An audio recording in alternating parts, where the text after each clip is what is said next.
Okay. Hi. I'm going to wait for just a second here to let people show up.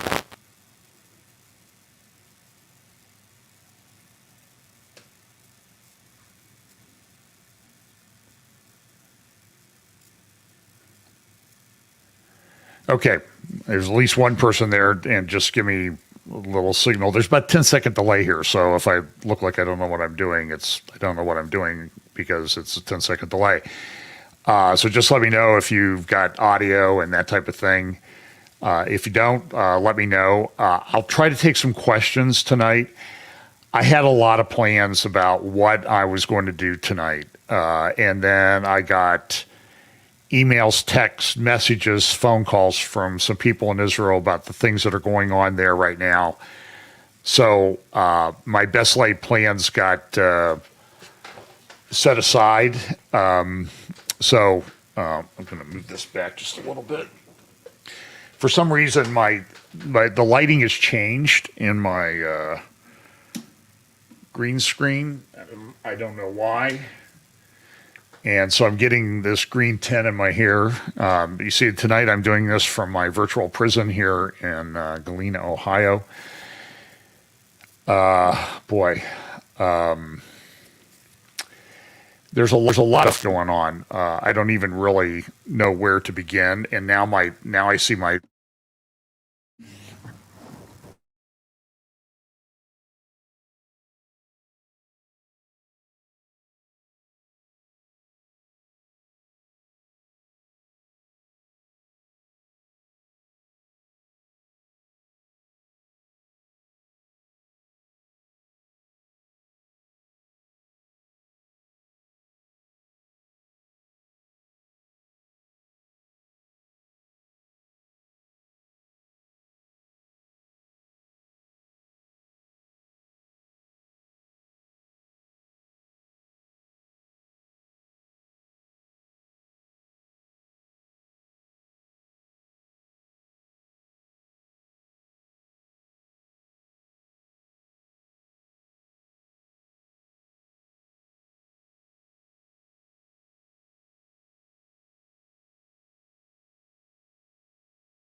Okay, can you hear me now?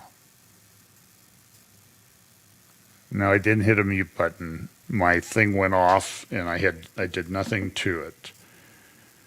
So now I'm getting tremendous feedback. You can hear me? Can I sign for us?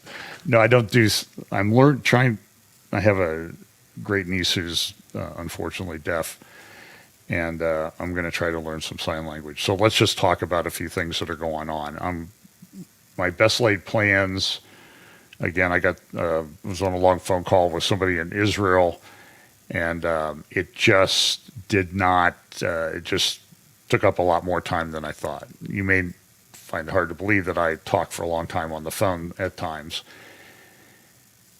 But there's a lot going on, so I don't know where to begin. Let's start with the most recent news.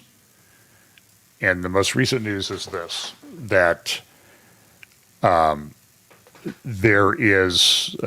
has been indicted. That's just happened. And then I got a bunch of phone calls about that.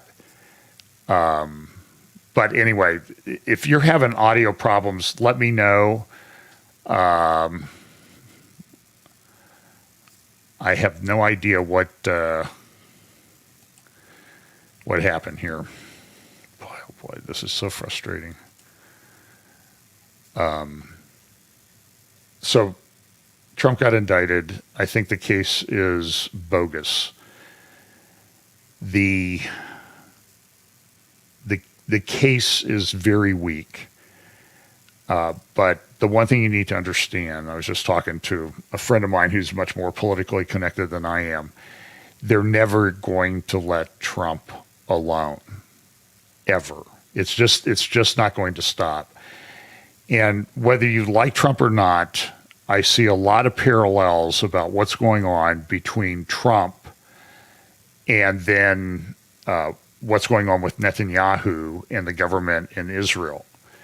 And believe me, I talk to people, I have friends on both sides of the issue in Israel, and they are just very anti-Netanyahu. I think part of the problem with Netanyahu, I think he got elected about 30 years ago for the first time, almost 30 years ago.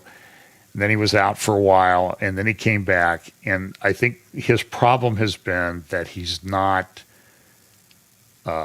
helped someone come in to succeed him in leadership. And he's hanging on. And I think he could go away. I think he could go away and make millions of dollars, but he decides to stay. So let me just make a few comments about what's going on with the Trump. I'll do this. I'll share a screen here.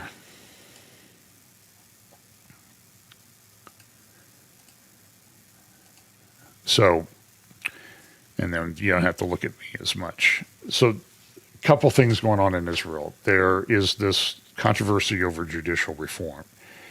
Now, my idea is that the judicial reform that they're seeking in Israel is something people have sought for decades.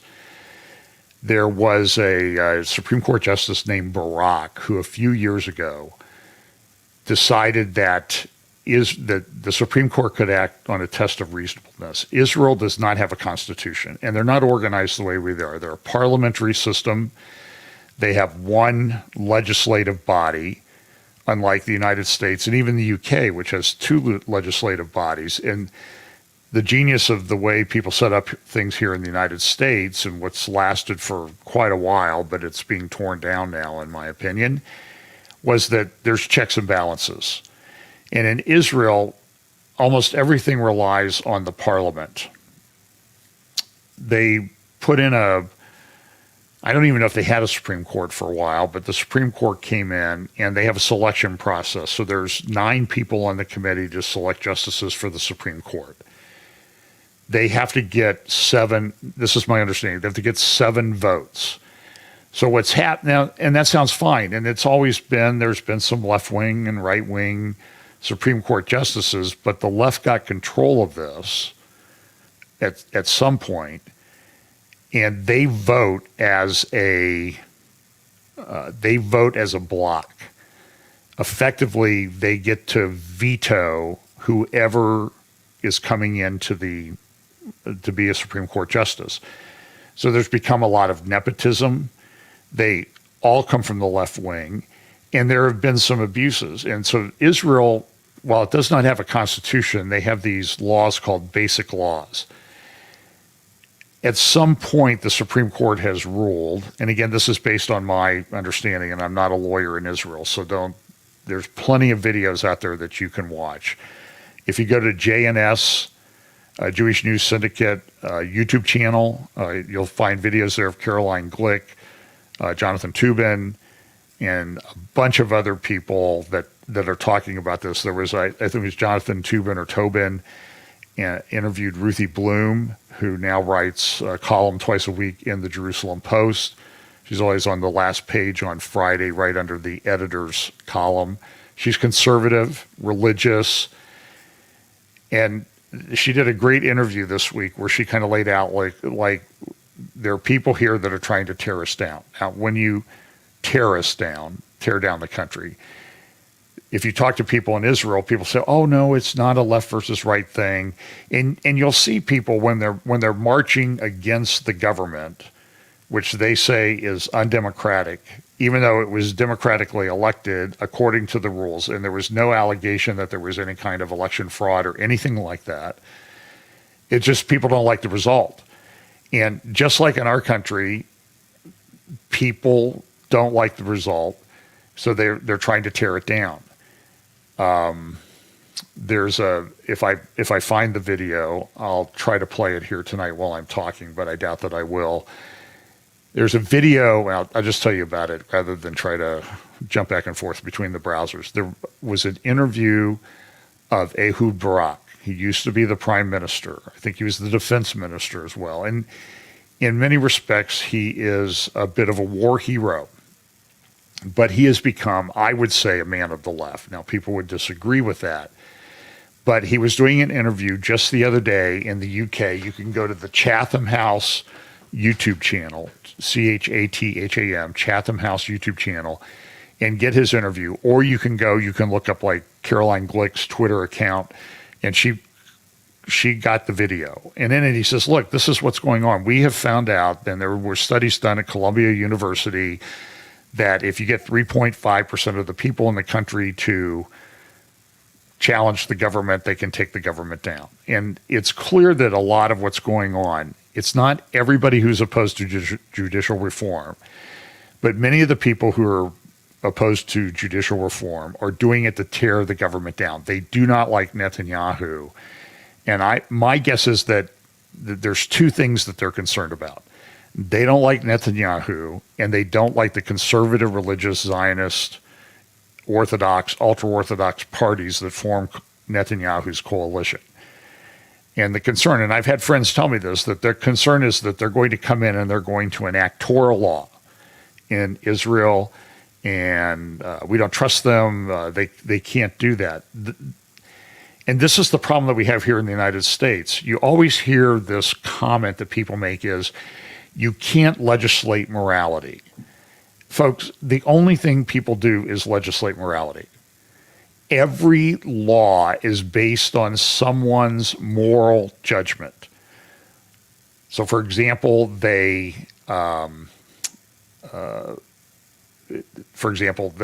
certain people should be taxed more money than other people. That's a moral judgment. That's somebody's morality being put into law. So the people who say you can't legislate morality are the ones who turn around and legislate their morality.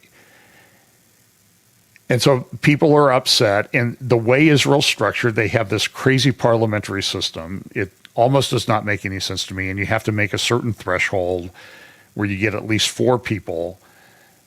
And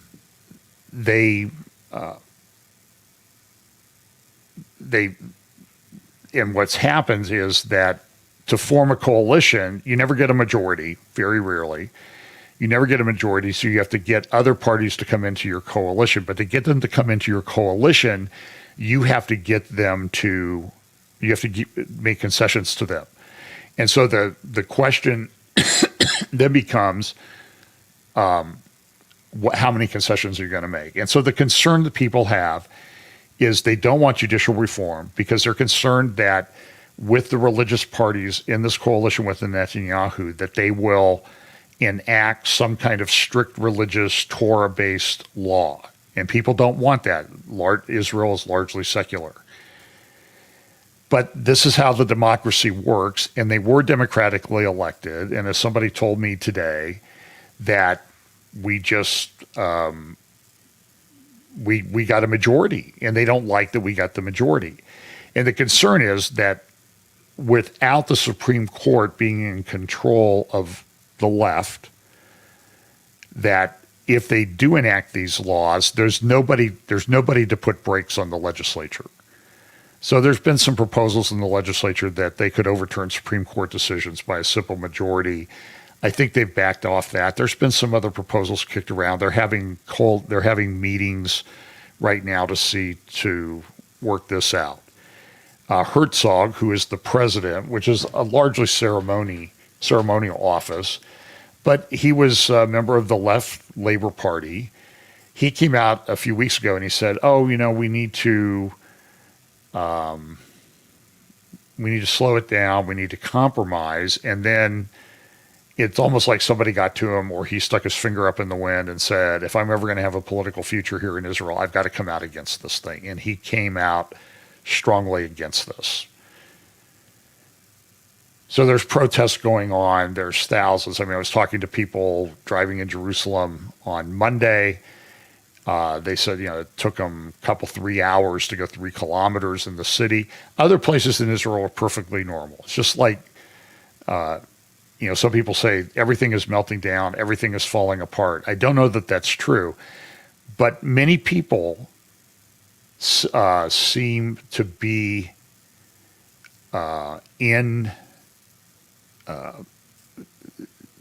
people look at things based on where they are. So, as I said to somebody the other day, we were sort of talking back and forth about this, and they said, well, people in Israel tell me that things are pretty normal where they are. And they are, but they aren't. And I said, I'm sure that people thought Atlanta was pretty nice until Sherman came through in the Civil War. So the problem is that it is, I think, an existential threat to Israel. I do think things are very dicey. I do think they could go they could easily go another way. Part of this, though, is to to break up this coalition, to tear down the government, and to have another election, which would be the sixth election in the last 3.5 years. And that's the goal. So, for example, you see here in the headline this is from yesterday's Jerusalem Post, or today's Jerusalem Post. There's a couple things going on. So on the left, you see part of this coalition government. Ben-Gvir's militia will sabotage de-escalation. Ben-Gvir is part of the coalition, conservative. I think he's the Interior National Security Minister. He's been given the ability to form a National Guard. And this has been a talk of a lot of people in Israel, is we need, like U.S. has, we need to have a National Guard in Israel. Amir Avivi, a friend of mine who runs the Israeli Defense and Security Forum, this has been one of the things that IDSF has been talking about since they came into existence. On the other side, you see another thing that's going on. Biden's refusal to host Prime Minister sparks crisis with U.S. in what I think is a very unusual move. Everybody in the world that doesn't like Israel is jumping on this as an opportunity. And so you see a lot of Israel hatred, even among Israelis that really don't like the state of Israel. They're jumping on this because what they would like to do is tear down the state of Israel. And that's part of what some of the people on the left want to do. It's not everybody who opposes judicial reform. But there's a lot of people that want to tear down the state of Israel or shrink it back to its pre-1967 borders, which are called in Israel called the Auschwitz borders. If we go back to those borders that we had before the 67 war, we will be destroyed. One of the problems that's been, and there's been strikes, for example, on Monday, Ben Gurion Airport closed to, nobody could leave the airport. I think they were bringing flights in, but the airport was shut down before the airport was shut down, so people couldn't leave Israel. Hospitals were not seeing anything but extreme emergency patients. And people were really concerned. As I said, I was talking to people driving in Israel on Monday, and they were concerned. They said it's chaos. There's 100,000 people protesting over at the Knesset. So it was then, I think it might have been Monday, that Netanyahu essentially came out and said, maybe it was Sunday, said, we're gonna put a hold on this for 3 months. Now, some people say, well, they're just going to come back in 3 months and redo it. They're having meetings. Nobody will compromise. They won't compromise with us. We won't compromise with them. And everything's going to be a big, big problem. So, but the unusual thing is, here comes Biden, as if Biden knows what's going on. I mean, did you see his performance the other day? He goes out to do a talk about the children and people who had been killed at the Christian school in Nashville, and he's making jokes about ice cream. This is a sick. Even if he's not demented, he is a sick human being. This was disgusting. But now Biden, as if he has the moral capacity or the moral vigor to do this, he's weighing in, oh, Israel, you got to stop this judicial reform. Like, since when do we get to tell Israel how to run their democracy? But this is what, and I know that the people that were in the Obama administrations are behind all of this, and that's why I call it the Biden administration. And I think who might be sort of pulling the strings in the background. That's just my opinion. It's clear that Biden can't be doing this. But they're coming out, and Blinken is saying, we got to do this. And the other thing that's happening, and this is where I think I would be most concerned, is that many reservists have decided that, well, we don't like what the government is doing. We don't like the way that they're doing things. So we're going to have to, we're not going to show up for our service time in the reserves, in the IDF, in the Israeli Air Force.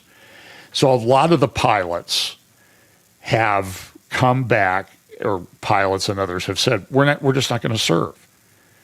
And I was talking to people associated with the IDSF today, and I said, this is something very concerning to me. And they said, yes, since when do we, as soldiers, get to decide that, hey, we don't like the way the government's going, so we're just not going to show up?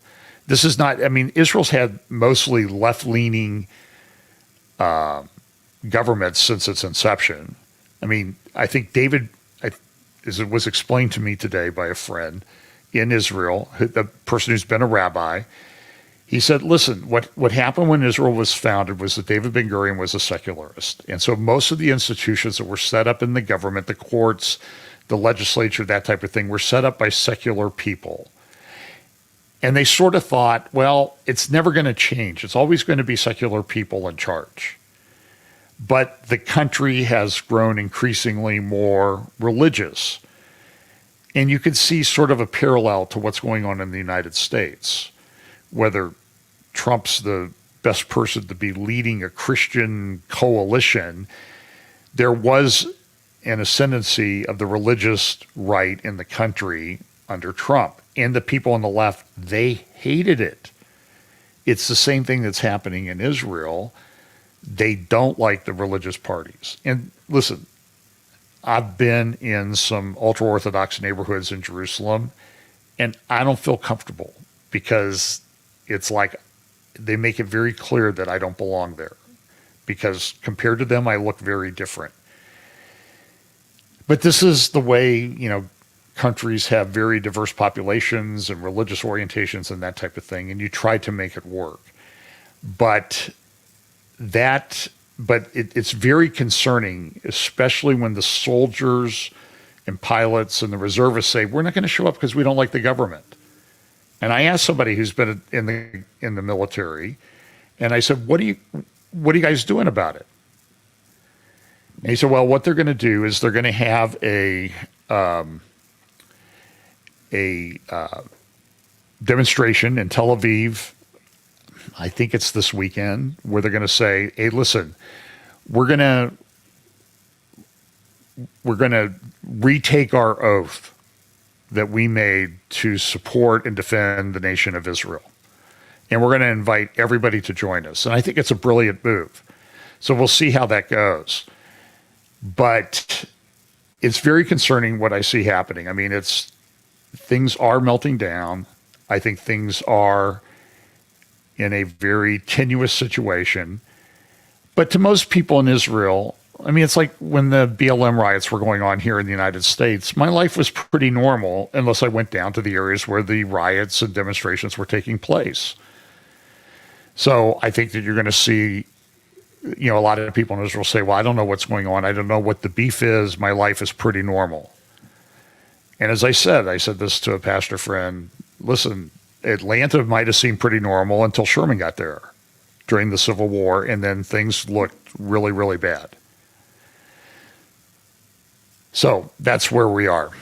I'm getting a terrible echo here. I'm going to have to change from StreamYard to some other format. So that's Israel. it's a pretty big deal. The other thing I wanted to talk about briefly tonight, and by the way, if you have questions, type question in all caps. Try to save it towards the end when I say, okay, it's time to do your questions. And I'll try to remember these. And so, Ramona, if you could redo your question again, copy it and paste it when I say it's time to do questions. So the other thing I wanted to talk a little bit about was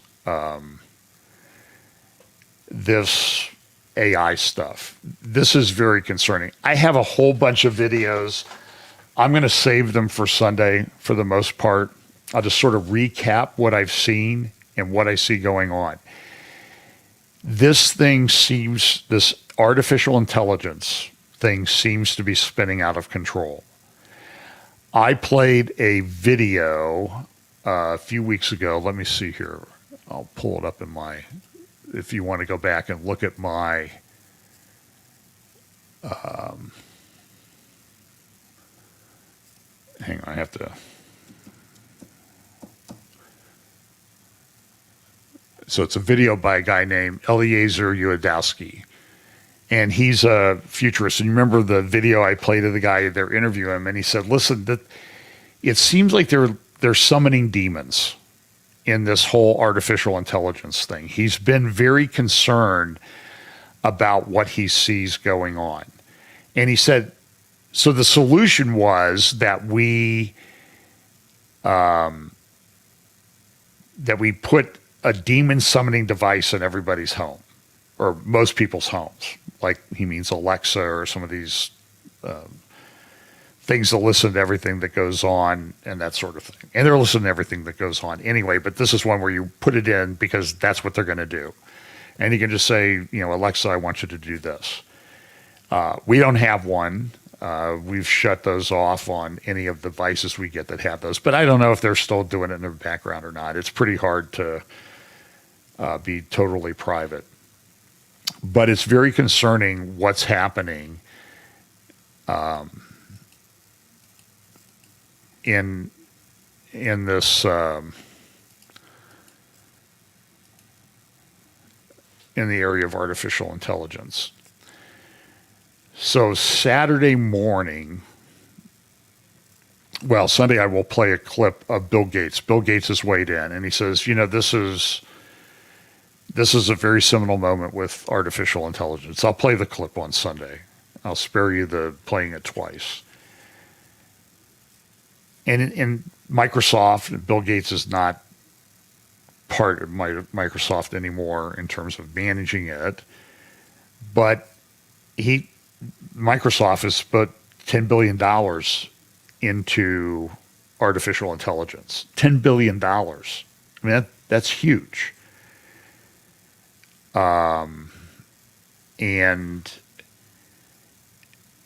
But Bill Gates is like, he even expressed some concern about things that are going on. And now we're getting into this. So there's an organization called the Future of Life Institute. Here, let me show you the.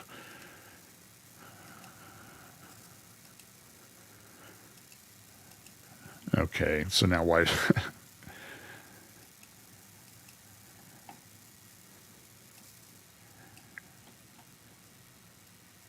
Hang on a second.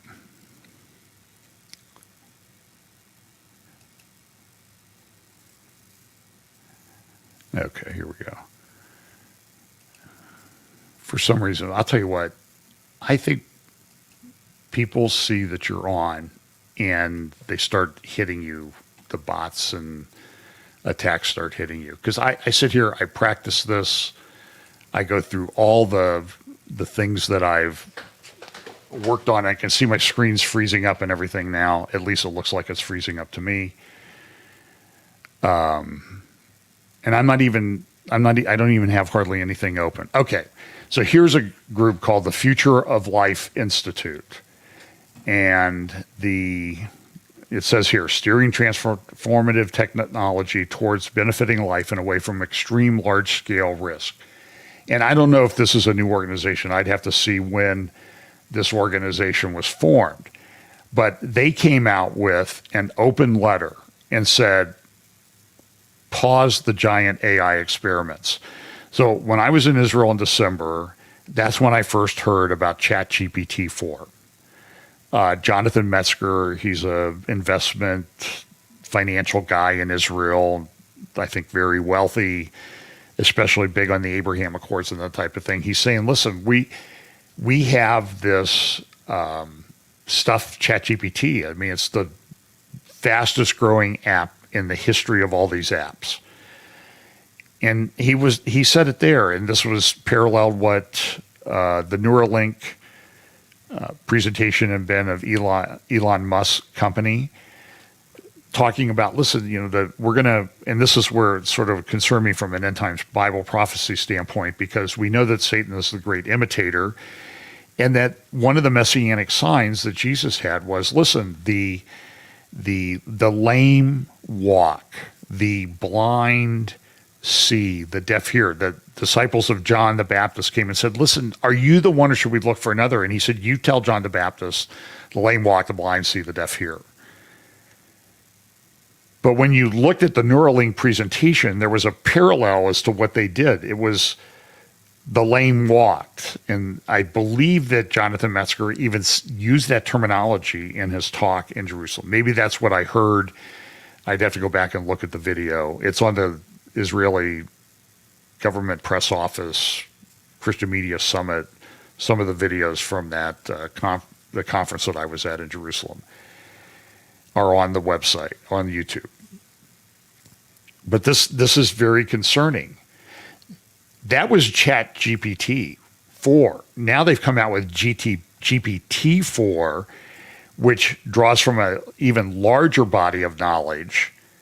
And again, these are large language models, but now they're starting to get off into, and this is what they've released to the public. So who knows what they've done behind the scenes that we don't know about yet.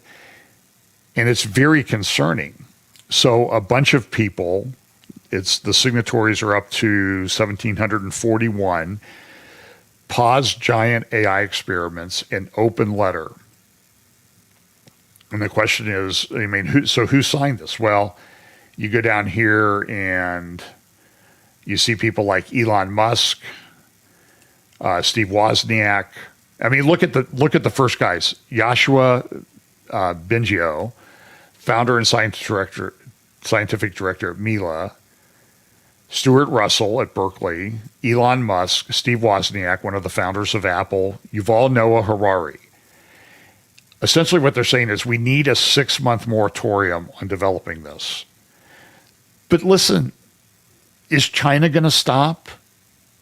I mean, seriously. And so now this is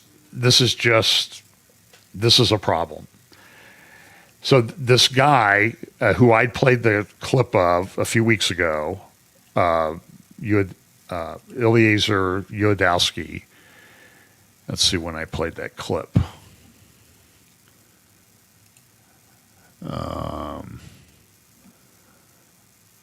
Let's see. So it was an interview that he did on February 20th, and it would have been in my update on February 26th. So if you want to go to that, it's about an 8-minute clip. I could play it now, but just go back to my update from then, and you can sort of fast forward through YouTube and find it. And he was the one who talked about summoning demons. So today, he wrote an article in... okay, so why hasn't this switched over? I have the article.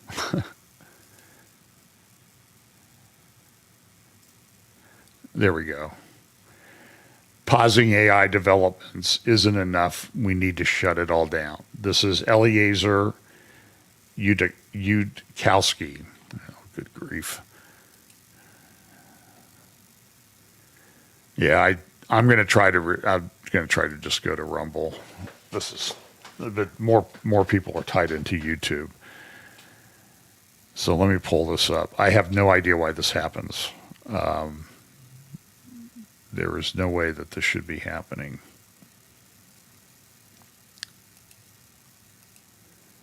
I have a share screen function. Okay.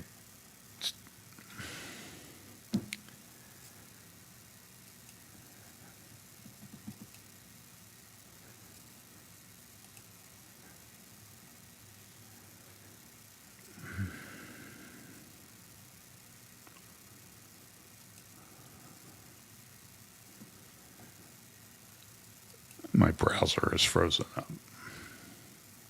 Okay, so let me just tell you what it says. It's an article in Time Magazine, just came out at about 6 o'clock last night.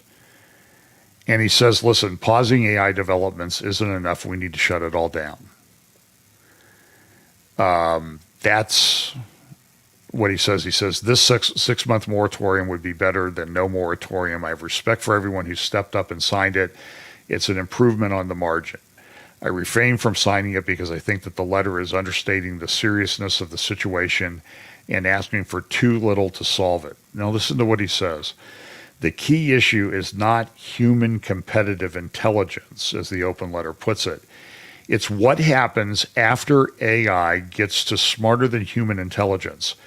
Key thresholds there may not be obvious. We definitely can't calculate in advance what happens when, and it currently seems unimaginable that a research lab would cross critical lines without noticing. And he goes on to say, essentially, that this AI stuff is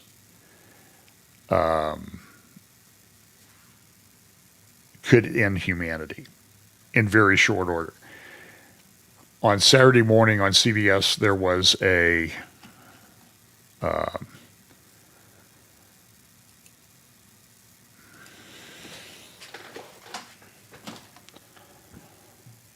excuse me, folks.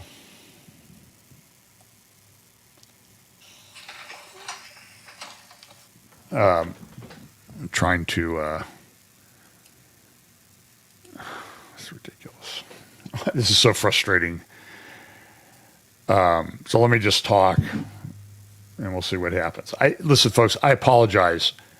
This happens all the time. I practice these things. I record them on a private YouTube channel. Everything works fine. When I go live on YouTube, everything crashes and freezes. I do stuff with other people like Tom Hughes a week ago, no problems. But when I'm doing my own live stuff and I have a high-speed internet connection, so I do not understand it, and I'm going to try to do this. It's very frustrating, and I appreciate you being patient to deal with it. But back to the artificial intelligence. What happens if we cannot control this? What's also tied into this is that there's this push for central bank digital currencies. You're going to see this grow even more in the very near term. Let me see if I can.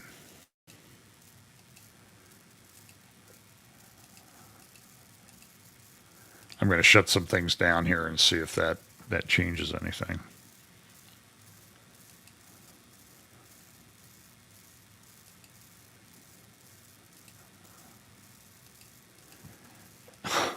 Unbelievable. And I have to use Chrome to record this thing because of the way StreamYard is. But there's also this problem in the economy. The banks have big problems. I was just reading articles in the Wall Street Journal today about commercial real estate is starting to collapse in many places. Housing's collapsing in the West, and the banks are at risk. I don't know what will happen. I would say you need to pay attention. You probably need to spread your money among some banks. I think the community banks will be okay, but if they decide they're going to force everything into the big banks, then the community banks are not going to be okay, even though a lot of those banks are owned by the depositors. They're the shareholders of the bank.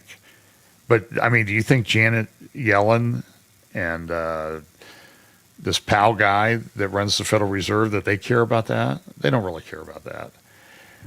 So I think the push will be to sort of get us into a digital currency. And we've talked a lot about that in the past.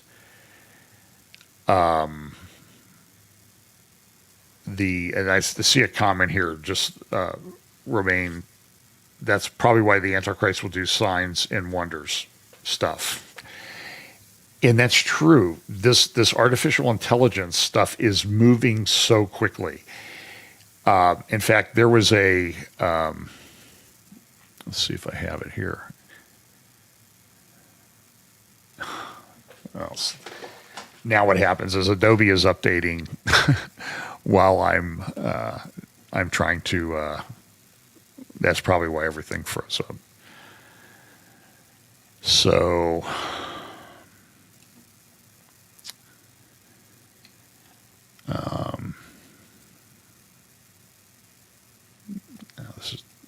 This is so frustrating.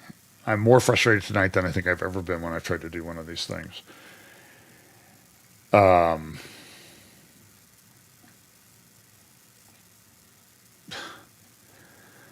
This is unbelievable. If you don't see what I'm seeing going on here. So we have this thing, they're pushing for central bank digital currencies. And there's a system coming out called FedNow that comes online, which is part of, it's being touted as a payments system. But listen, you can go, there's a 2018, which I would show you if I could get my Adobe Acrobat Reader to open up. There's a paper that the Bank for International Settlements, that's like the central bank of the central banks in Switzerland, came out, and they said that the whole basis of the central banking system was a payment system. So now they're coming out with this digital payment system, and I think they're advancing, bringing out central bank digital currencies. And we know from the guy at the Bank of International Settlements that they wanted this to do a central bank digital currency because they want more control. And remember, there was Pippa Malmgren at the World Government Summit last fall who said, hey, well, we need a digital digital Bill of Rights. Well, they talk about that, but nobody ever comes up with a digital Bill of Rights. And so this is very concerning, the way this is going, and it's happening very quickly. On the other hand, too, the other part of this is you have China and Russia entering into an agreement. China and Russia, Xi in the meeting with Putin, and you can find the video online, he said, this is an opportunity that only comes along once in 100 years, and that's to collapse the dollar as the central bank digital currency. And that's what they want to do. So they've entered into these agreements.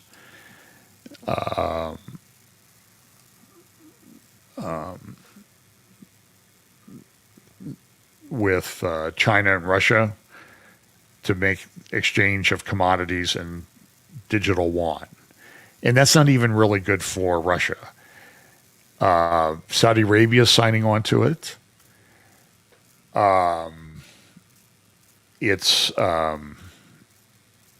Brazil has joined on to it now. So if you think that what happened with the election in Brazil was just an accident, part of it was to bring this into the BRICS countries and destroy the U.S.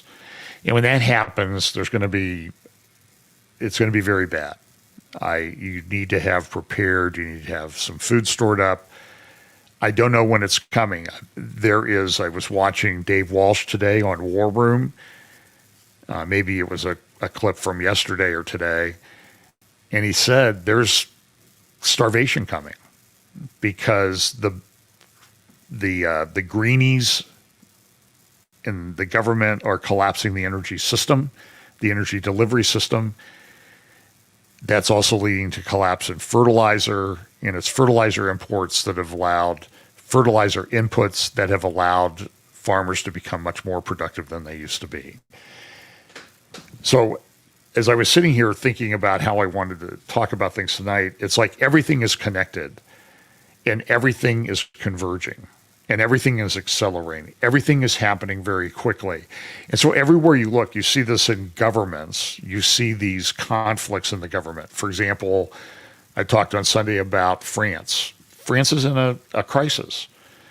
Israel, I think things are like, for most people, it seems normal, but the government is in a crisis. And the government could fail. Now, they'll just have other elections. I mean, one encouraging thing is you see everybody at these demonstrations carrying Israeli flags, which means they seem to be committed to the country. But which country? What kind of a country? A shrunken country that really can't defend itself? And they're having a lot of problems. I saw there's a left-leaning blog called The Cradle. I read it because, one, they always have good pictures. And they have sort of a black and white picture of Xi and Putin, but they have like red notebooks, but the rest of it's black and white. It's just a very interesting way they put up their videos. But there was a report on their blog today that Russia has now approached Iraq about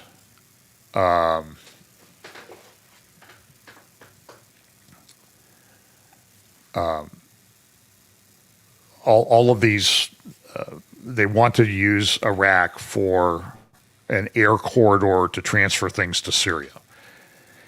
Now the question is, why do they want to transfer things to Syria? I don't know. They're having trouble with the fact that they can't go over Turkey. Turkey's not allowing them to fly over Turkey to deliver things to Syria because Turkey's got a beef with Syria. But Turkey is, they're in turmoil too. They have elections coming up. Erdogan's position is very risky. It's just that everywhere you look, things are in turmoil. Things are accelerating. So I'll tell you what, I'm going to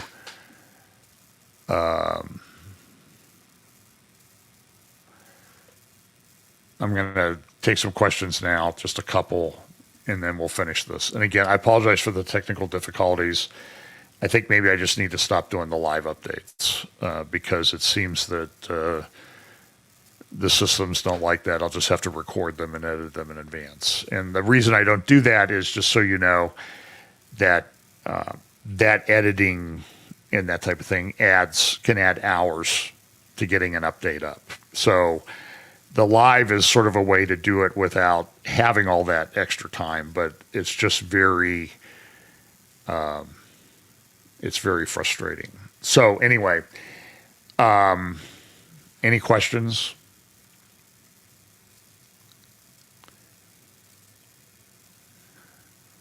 So, okay, I don't see any questions, and maybe there's a delay and that's not good. So look, things are very difficult. So here's a question. Okay, we'll do this question. This probably won't even show up. My browser's completely frozen up. What happens if the Pope dies? That's a good question. Who's going to replace him? There's a lot of people that have thought that Francis is the false prophet. Maybe he is, maybe he's not. I happen to think that he's not. I think the Pope of the Catholic Church is a significant player in the end times, whoever that might be. But, Francis is what, 86, 87? That's, and so you add in this period of time before the second coming, and we know that the false prophet is alive at the time of the second coming. So we know it's probably at least 7 years. So he'd be in his 90s. I just don't, you kind of have to factor the age into this. And a lot of people talk about Erdogan. Erdogan is 2 days younger than I am. And so I'm just sometimes you wonder, how long any of us has in this world. In fact, this past Monday would have been my father's 100th birthday. And that's kind of weird to think about that. It makes you feel a little bit old knowing that, he was 30 when I was born. So you can kind of about guess my age. But the Catholics have plenty of, as one comment says here, they have plenty of heretics in waiting, and they'll just throw another one in there. It won't make any difference. But I do think the Catholic Church is a significant player in the end times, just because they have, how a billion people that follow the Catholic Church or whatever. At least that's what they claim. And so that's what's going to happen. Somebody also asked a question about narcissism and psychiatric disorders. I think that we're going to see this increase. I'm very concerned when I see some of these congressional hearings about fentanyl and now this, what's it called, trank, sort of a tranquilizer in fentanyl, which is like, it like flesh, it eats your flesh. And people are doing this, and we have this problem. We have all these people concerned about misgendering and using the proper pronoun, but there's 100,000 people in the United States died last year from fentanyl overdoses. And a lot of times these are not drug addicts. That deserve it because they're out there. They just take a pill and die. They don't know. Somebody gives them a pill. They think it's a drug. They're going to get high, and they take it and they die. And lives are ruined and destroyed. I'll also talk about Sunday. Be in prayer about this Transgender Day of Vengeance that's supposed to take place on April 1st. They said show up at the Supreme Court, U.S. Supreme Court, and wear a mask. Trank, yes, Suzanne, thank you. It is a nasty, nasty drug. And this thing is sweeping over the United States. It's very, very troubling.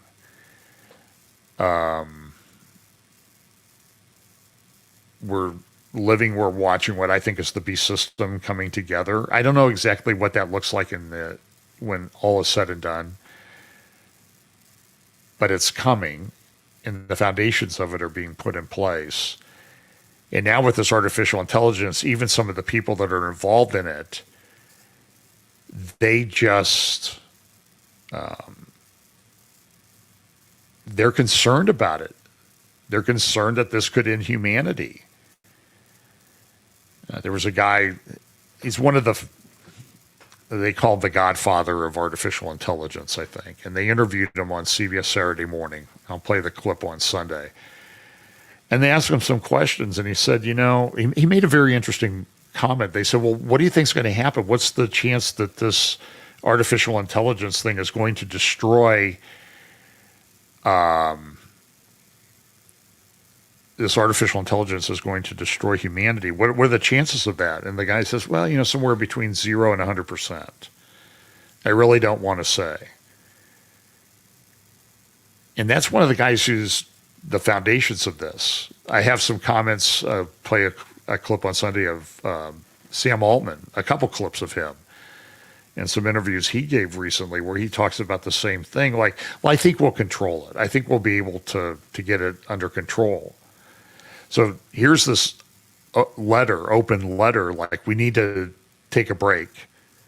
But then here's one of the guys who's really one of the big thinkers in it, Eliezer Yudkowsky. And he's saying, like, I don't think we can do this. I don't think we can ever make it safe. And if we're wrong, humanity is over. So I saw somebody make a comment today, like, people that do prophecy updates, everything in the world is a sign that we're in the end times. And so can I say 100% certain that we're in the end times? I'm way in the high 90s. But the thing is that all of these Bible prophecies, the stuff will happen in a real world. And we're supposed to be watching. Jesus tells us to watch. So we should be watching.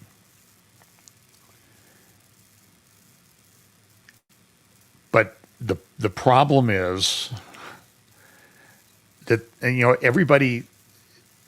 nobody really wants, they want to talk about Bible prophecy, but they don't want to admit that maybe we're at this time.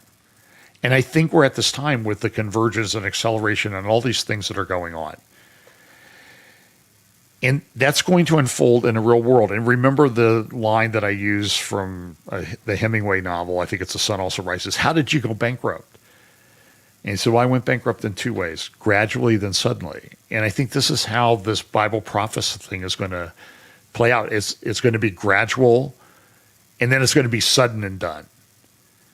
And I think we're at that time. So I think that I'm going to terminate this. I appreciate your patience. And I'll try to maybe just do it on Rumble the next time. I don't have the codes to do it on our app. That's the problem. And I got to get those. And you need to understand that it was funny. Somebody showed up at church recently, or I met him at a dinner, a local dinner for an organization that we support. Good organization, Relationships Under Construction. And they said, well, they didn't really want to come to FBC because they didn't know how they could handle a church of 2,000 or 3,000 people. I'm like, what do you think FBC is? I mean, I think we averaged 72 people a Sunday last year. We're not that big. And so we're all volunteers. We don't have these huge budgets and that type of thing. I don't have a staff. So we try to do the best we can. So look, pray for us. Pray that we'll get the kinks worked out. And on Sunday, I have a staff, and that's why things go pretty smoothly on Sunday. But we live at this time of convergence and acceleration. That is clear. Artificial intelligence, turmoil in Israel, turmoil in the United States. I don't know what's going to happen. There are a lot of things that could happen. I don't think the people are doing it because they're trying to clean up the system. They're going after Trump and other people, their political opponents. And the thing that concerns me is the viciousness that they go after people. Like, they don't care if they destroy people's lives. I think I saw a guy from J6 who has been in jail waiting trial for over 800 days. 800 days awaiting trial without bail. This shouldn't happen. Netanyahu has these cases. Whether you think they're valid or not, I asked somebody in Israel when I was there, how long is this case going to go on? These cases will go on for at least 5 years. 5 years? They're political then. That's the only reason a case goes on that long, is it's a political thing. So listen, we'll talk more Sunday. We'll talk more about artificial intelligence. We'll talk about this thing in Nashville. I'm very concerned about this. This person, this female, does this. And of course, now everybody's like, well, was it a female or just identified as female? It's just, and now this person is being treated by the media like she was the victim. The pastor of that church lost a 9-year-old daughter, his only daughter. She was killed. That longtime school custodian was killed. The head of the school was killed, trying to defend people. And all they want to talk about is you misgendered the killer, and now the killer's a victim. Very, very concerning. So anyway, thanks so much, and I'll talk to you on Sunday.